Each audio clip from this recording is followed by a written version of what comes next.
Allah subhanahu wa ta'ala agamba mu Surati al-Baqara ya 183 tusiibe okusiiba kwatulalikibwako nga bwe kwalalikibwa kwabo abasooka.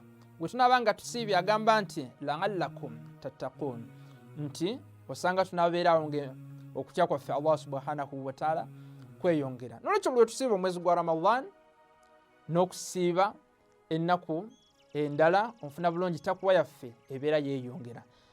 Takwa w'okola omulimu nga gulimu takwa oba w'obeera ng'oli muttaki otya Allah subhanahu wa ta'ala ofuna ki?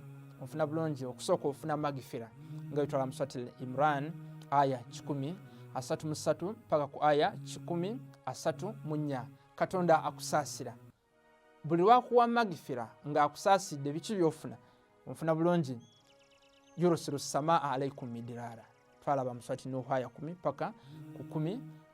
Atonyesa enkuba ne tulima emmere ne tuva mu kusabiriza ne tuva mu njala ne mu bwavu. Wayumdidukum bi amwalin wa banin.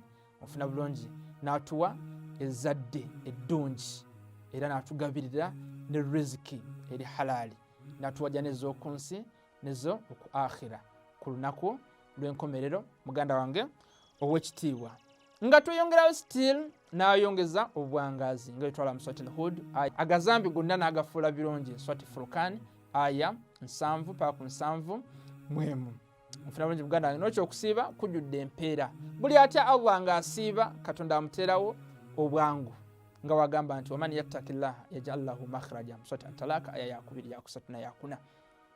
Katonda awali obuzibu akuteerawo obwangu.